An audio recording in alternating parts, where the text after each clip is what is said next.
What's up, everyone? Welcome back to another week of Locked On Bucks, and the season is officially starting. Media Day is on Monday. We're going to talk about that on today's show, and also there's some roster news. There's been some cuts. Let's get into it.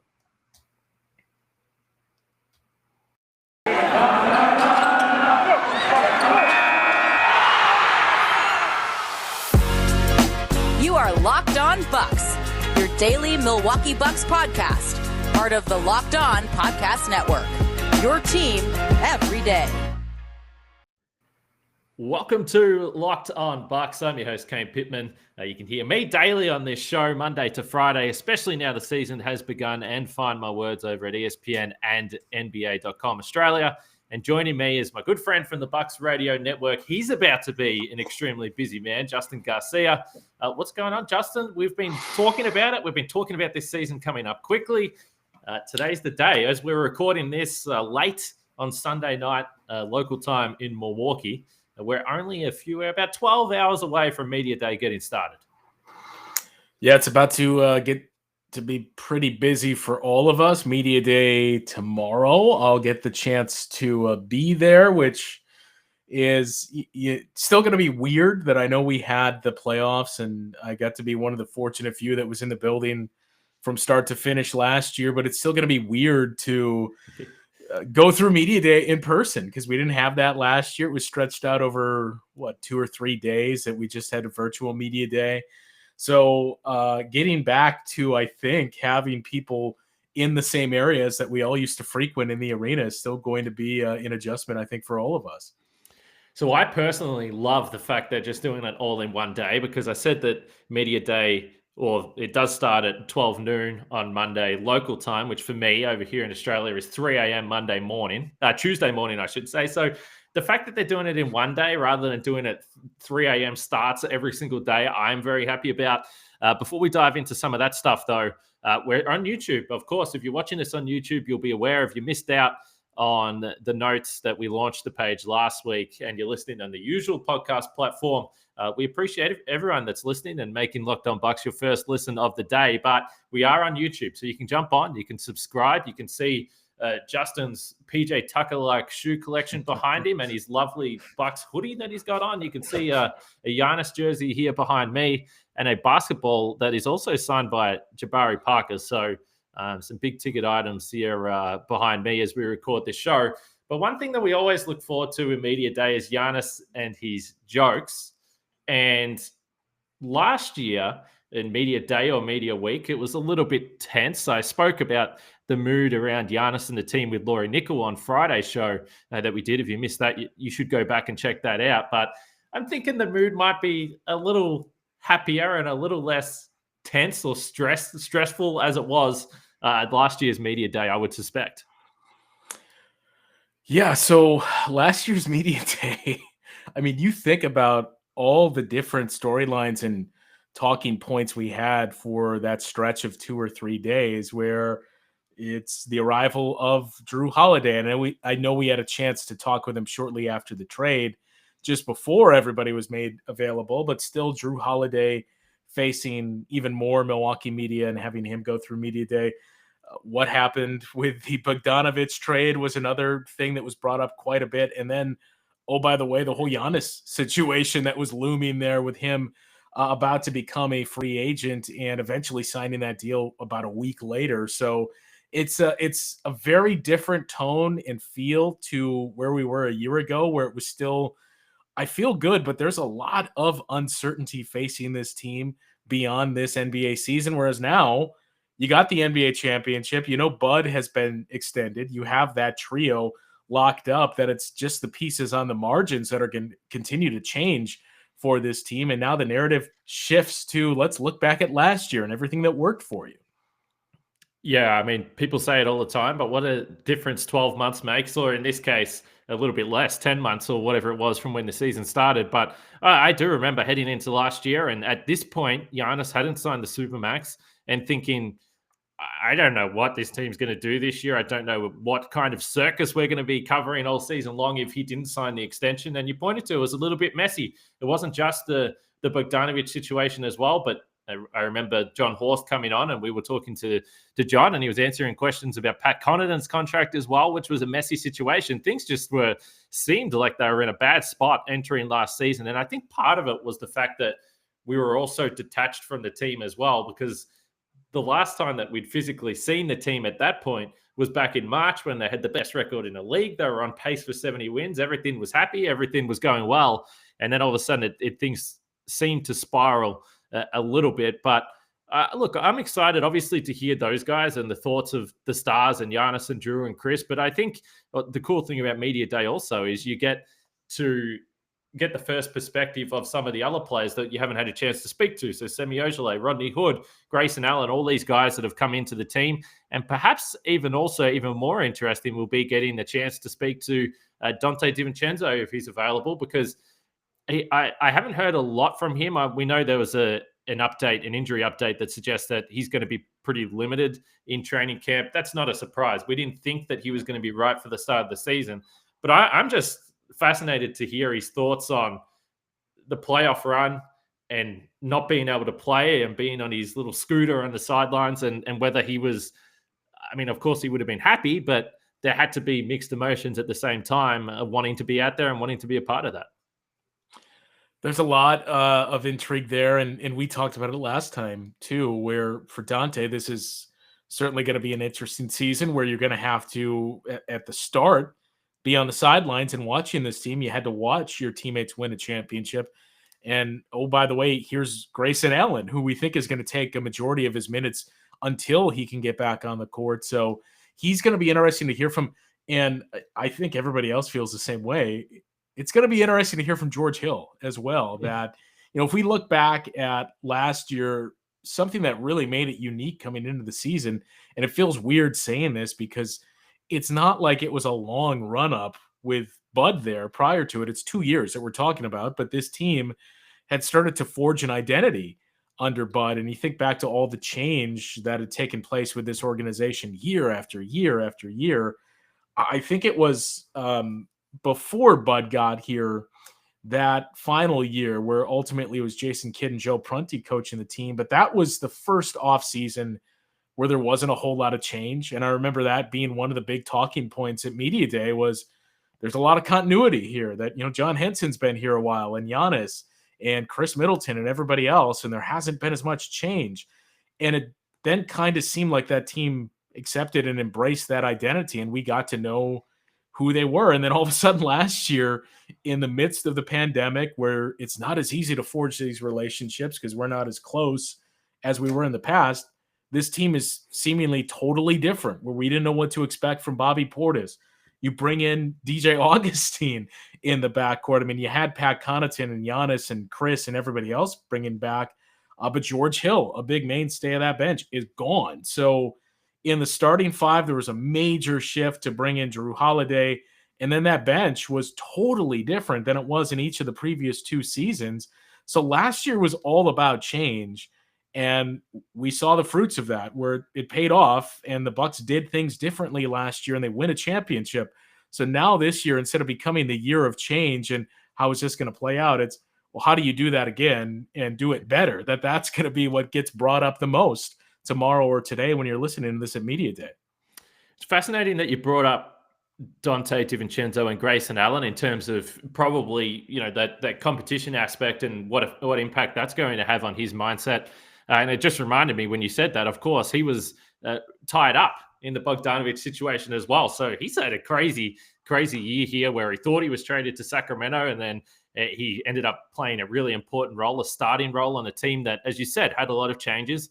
And then he gets injured, he isn't able to play. And now when he comes back, all of a sudden, whether it turns out to be a real battle for positions and minutes, we'll wait and see. But certainly on paper, it seems like he's going to have to work his way back into this lineup. So it's going to be a big year for Dante. We've spoken at length about the fact that, of course, he is probably heading for restricted free agency next year, depending on what happens there. But 2 guys that won't be at Media Day and won't be at training camp, Elijah Bryant and Mamadi Diakite. So we're going to talk about those 2 guys, the roster moves, and what that means after I talk about Sleeper, who Sleeper's really got me fascinated about the fantasy basketball season at the moment. I'll tell you a little bit about what they're doing In 2018, the fantasy sports experts at Sleeper realized that fantasy basketball was broken. Games were being won and lost based on whose player had more scheduled games that week. It made no sense and required very little strategy. So in 2020, Sleeper released a brand new way of playing fantasy basketball. It's called Game Pick, and it's only available on Sleeper. In Game Pick, owners pick a single game per week for each starter to count toward their team's total score, ensuring an even number of games played between opponents. So it seems like a pretty good fit to me. You know, if you got Giannis and you say, well, look, the Bucks are playing the Suns this week. Giannis averaged 75,000 points per game against Phoenix in the NBA Finals. I think he's going to have another big night. You would pick Bucks versus Suns, which saves time. It's more matchup dependent. And if you know your players, you know the history, you can probably do pretty well here. So Sleeper has cracked the fantasy basketball code. If you play fantasy football, if you prefer building out a weekly strategy versus daily busy work, you're going to love Game Picks. Download the Sleeper app and start a league with your friends today. You will not be disappointed. And then with DirecTV Stream, which we've been talking about for a little bit on the show, you guys will know this situation. You've got one device that lets you catch the game live, another that lets you stream your favorite shows. You're watching sports highlights on your phone, and you've got your neighbor's best friends log in for the good stuff. Well, I want to tell you about a simple way to get all the entertainment you love without the hassle, and a great way to finally get your TV together. It's called DirecTV Stream, and it brings your live TV and on-demand favorites together like never before, so you can watch your favorite sports, movies, and shows all in the one place. Get rid of the clutter and the confusion and get your TV together with DirecTV Stream. You can learn more about DirecTV Stream at directtv.com. That's directtv.com. Compatible device required. Content varies by package. So let's get into this roster stuff, Justin, and it's been like this all off season, really. You sit there and you say, okay, well, things are quiet. There's no news. Oh, Bud gets an extension. Okay, yep, things are pretty quiet now. There's not much going on. And now there's roster moves. And we had speculated this, and I wondered with the case of Elijah Bryant in particular, I didn't think he was going to make the roster or make it past his guarantee date. And the guarantee date for both Diakite and Elijah Bryant was the 15th of December. So I didn't think that they were going to go past that date. It didn't really make sense. Frank Madden has been pretty strong on his thought that they would go into the season with 14 players. So when the news came through the other day that Mamadi Diakite had been waived, my first thought was with our friend Jake Reeds, who we know would be very, very upset. His guy, he was leading the Mamadi Diakite fan club for good reason, a really popular member of the team, excellent in front of the camera, and an intriguing player, I would say. He's an intriguing player, but ultimately, I'm not, from the team perspective and for what I think this team can do this season, I don't really see this having an impact. Yeah, this is I hesitate to say similar to the Christian Wood saga, just because I'm not sure that Mamadi is going to have that ceiling that Christian Wood has, where you at least know he can score. I think Mamadi is ultimately going to be a guy that stays on the court because of his defense, but there's still some things he needs to work on, and certainly adding more bulk to his frame is one of those. But as you watched him last year, and if you had the chance to watch him in the G League, 3-week tournament that they did in Orlando, you saw some things, but could see he's definitely still very raw. And kind of what we talked about with Christian Wood years ago, it was kind of hammered home to him over and over in his stop in the G League that, look, we know you can score, but in order for you to carve out minutes here and be a part of this team, we need you to, as Bud always says, make winning plays without scoring. We need you to rebound and play defense and do some of those things. And not to mention, the numbers crunch with the guys that were in front of him. And that kind of feels like what we're seeing here with Mamadi, where he's still a ways away from being a major contributor that we can point to what he did last year. But we're talking about very, very small sample sizes. And in games that didn't really matter and mean anything, he never really played in those impact minutes. I didn't think we were going to see him there again this year, even though we've talked about it still feels that they may be a little light in the front court. I think that just means more leaning on Giannis as at the 5 at times. And when you looked at all that, you just wondered, we've seen Pat do a lot of small ball 4. We know you can do it with Chris.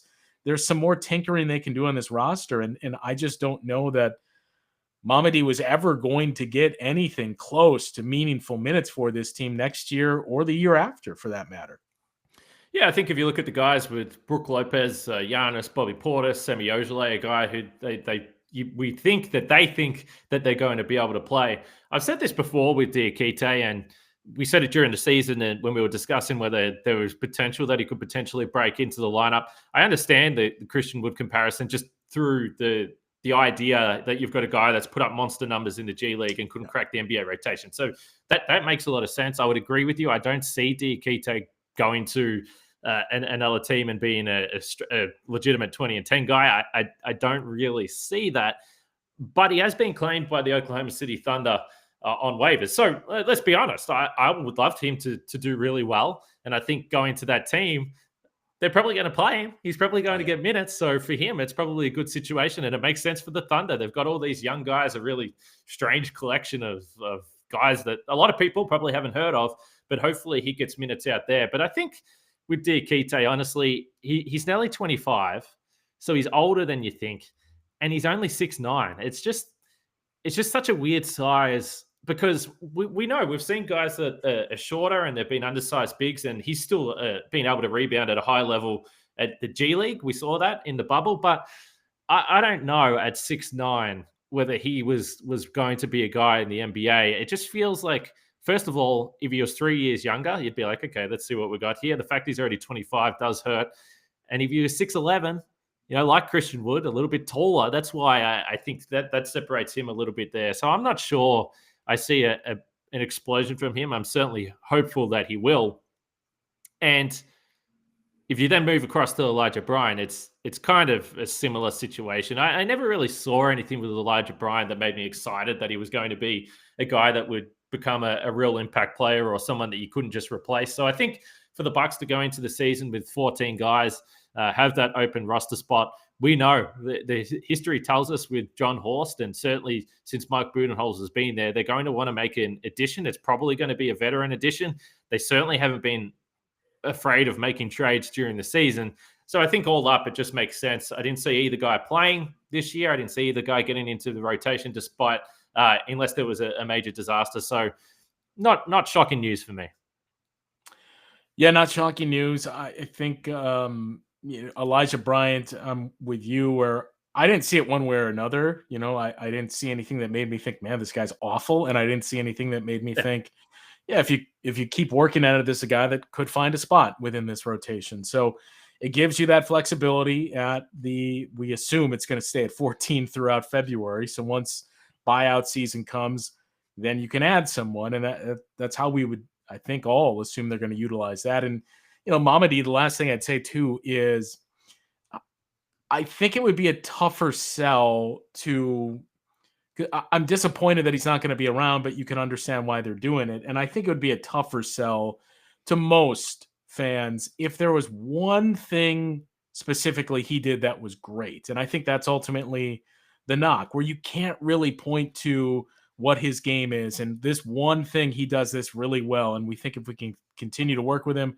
that's something he can do at the next level. He's just kind of an athletic guy that, got by playing defense for one of the best college teams in the country at Virginia, had some standout moments and one big one in the tournament. But when you look at the offense, it's still very raw. Even defense, if we talk about him being a defensive big, it's not like he's a great shot blocker. You already talked about the height limitations, that he mostly does it with his reach and length and just ability to stay with guys laterally. So you couldn't really point to one thing that he really, really did well. And when you get to be at that level, when we're talking about the 14th and 15th guys of a roster, then there really isn't any justification in keeping them around. Yep, it all makes sense to me. And as I said, particularly with Diakite, I mean, both players forever are going to be Milwaukee Bucks NBA champions, by the way. So I'm sure they will not be forgotten, but Diakite will never be forgotten. And it will be impossible to forget him, because every time we go back and watch those all access videos that the Bucks put together, you're going to see a hell of a lot of Mamadi Diakite. And he just looks like an awesome guy to be around. So it wasn't surprising to me at all that he became very popular with this team. And like I said, hopefully he can work it out and have an NBA career.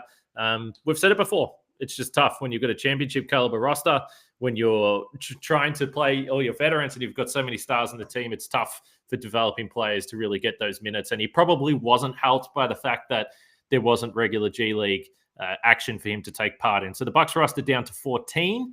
We're going to talk. There is an interesting development with the Ben Simmons stuff, which could impact the Bucks. So we will talk about that in just a little bit. And then we've just started recording this after the Packers won a nail biter over the San Francisco 49ers. Crosby. Crosby will be kicking winning field goals for the Packers for the next 25 years. I'm absolutely sure of it. But before we get to that, Built Bar is the best tasting protein bar that's ever been made. You guys know, of course, we're celebrating freedom of choice with Built Bar, and that's because there's so many different selections you can have with the flavor that you want. When you talk to a Built Bar fan like myself, you can see it. I'm definitely passionate about my favorite Built Bar, which is coconut, but I also like the mint brownie. The salted caramel is also one that I'm into as well. So if you don't know what your favorite flavor is, then you can get a mix box. You'll get 2 of each of the 9 flavors, and that will keep you going for a couple of days at least. Built Bar is the official protein bar of the US track and field team. And to take advantage of the offer we've got, you just have to go to built.com, use the promo code LOCKED, and you'll get 15% off your order. Use promo code LOCKED for 15% off at built.com. So I mentioned the Packers pulling off the miracle, and it had me thinking. I was thinking about this, and I'm not a Packers fan, so there's no emotional investment. So I was able to have my mind wandering all over the place as Mason Crosby was lining up this kick, 51 yards. And I was thinking to myself, it's obviously a pretty isolated situation. Yes, there's some other moving parts. You got to snap the ball, you got to block, all those types of things. But it comes down to the kicker, and it's clutch. And he was clutch, 51 yards. And I was trying to think about the situation in basketball, how it relates to basketball. And it's obviously free throws, right? I mean, that's the closest thing. But of course, the variable with football is the distance. So this was a long range kick. We're talking about an old man here, and he just sailed it through. Would you compare a game-winning field goal with game-winning free throws? Is that even a fair comparison? I don't know. I mean, a game-winning 50, that was over 50, right? Like a 50-ish, small 50s that Crosby had. Game-winning 50-yard field goal where your team is trailing. Probably tougher, isn't it? Yeah, I mean, that's kind of like saying we're down by 2 with 0.7 of a second left, and Giannis is at the free throw line. We need both of them. Yeah. I mean, that was the only comparison I had, but we were about to record this podcast, so I was thinking about the Bucks. But as far as Ben Simmons, as we wrap up this show today, 5-6 minutes left here, we've always looked at the Ben Simmons situation through the lens of how could it impact the Bucks. So is there a trade similar to last year with James Harden to the Nets that could change the tiers in the East or alter, who could win the championship in the East? So that's the way we look at it through on this show on Locked On Bucks. So a couple of interesting developments over the weekend, and there was the Kyrie Irving stuff. I'm sure you read the Rolling Stone story. I'm sure a lot of our listeners and viewers did as well. And I guess the big takeaway is, what are the Nets going to do with Kyrie Irving? We'll wait and see what happens there. But of course, I believe it was last week, Stephen A. Smith was on First Take and saying that the Nets would consider a Kyrie Irving and Ben Simmons trade. That would be really fascinating, because I think the interesting part of all this, if you're a Bucks fan looking at that situation with Kyrie Irving, you're saying, okay, well, if he isn't allowed to play home games, like what does this mean for the Nets? Still going to be a very, very good team. Of course, they can slot my guy Patty Mills straight into starting point guard, and they will be just fine. But I think the idea of an Irving for Simmons trade, I don't know why the Sixers would do that, but it's at least fascinating. But the other one that came out over the weekend was with the Nuggets and potentially Jamal Murray. And we've spoken a lot about the fact that, is there a trade that could make the Sixers better right now? The interesting thing about that is, I think Jamal Murray does make them better, but we don't know if he's going to play at all this season, which is what makes that trade pretty interesting.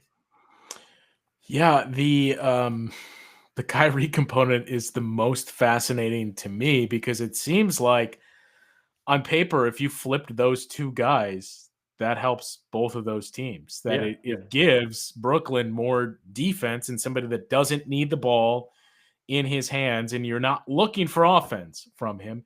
And with Philadelphia, I mean, it's, I don't think it's as easy as saying, well, can these two guys play together? Because it tends to be what most people fall back on when you have two dynamic personalities on the same team. But there is certainly a component of that with what we've seen from Kyrie. But that gives Philadelphia everything they've basically said we need: a ball handler, a guy that can score from everywhere, all around the floor, and not so much defense, because we have that elsewhere with Tybalt and Joel Embiid and everybody else on the roster. So that would seem to check all the boxes for both teams. But I'm with you where, despite that, I still think both teams would have to be like, wait a minute. If we were shopping Kyrie Irving, we could get more than this, than Ben Simmons for Kyrie Irving. And Philadelphia, yes, we want all of those, but we'd like it in somebody younger and somebody that we think is going to stay with this franchise for a number of years, and not just maybe a 1 year and Kyrie's out of here type of situation. Yeah, I don't know what this whole situation does to Kyrie Irving and whether any team is going to want to even go there. I mean, it's who knows? I don't know what's about to happen, but it's going to be.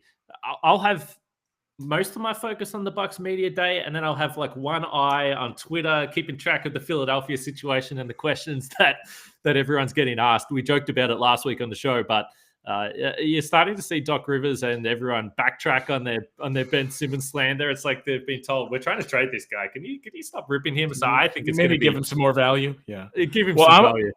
I would imagine the other thing we're going to hear quite a bit of tomorrow or today, whenever you listen to this at Sixers Media Day, is a lot of, Joel Embiid and Tobias Harris and some of the players that have been there for a little bit now. You hear a lot of them juicing up the crowd in Philadelphia after Ben Simmons' comments of, no, it's great. This is, the best fan base, and I love playing in front of these fans. Oh, yeah. I don't know how Ben Simmons ever goes and plays in Philadelphia again. He might not, but that'll be a game that I'll be certainly interested in tuning in for. You did mention Matisse Thybulle. This is also noteworthy, I think, for Bucks fans, and I've mentioned this. We did our Defensive Player of the Year predictions over at NBA Australia, and I actually predicted that he'll win Defensive Player of the Year. He was all defensive second team last year, and he only played 20 minutes per game. And I think if they do trade away Ben Simmons, then it allows them to play him more, because I think part of the problem was, well, yeah, they're both incredible defensively, but we can't play Simmons and Thybulle together on the floor. So it'll be interesting to see, and it is at least a benefit to the Sixers that they know if they did get a guard of the caliber of Jamal Murray or Kyrie Irving, whoever it is, that can score, that can handle the ball, they're going to be able to insert a pretty lethal defensive player straight into that lineup. So we'll see. We'll see. I think this situation is going to continue to get weird.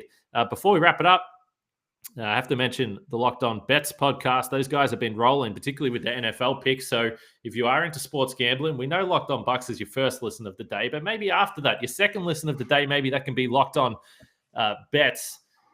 So as I said, right at the top, 12 hours or so away from Media Day here. It's going to be a lot of fun. Of course, you can catch this show now Monday to Friday on your usual podcast platform, but also over on YouTube. We would certainly appreciate it if you jumped across and had a look at Justin's shoe collection, gave us hit the subscribe button and help us along there. We're ticking over nicely. It's almost been a week. This is episode 4 on YouTube. But we're having a lot of fun, and Justin, is probably no surprise to anyone that you're the first co-host that's come on the show twice on YouTube. Sunday night, it's a ritual. We do it every Sunday night after Sunday Night Football.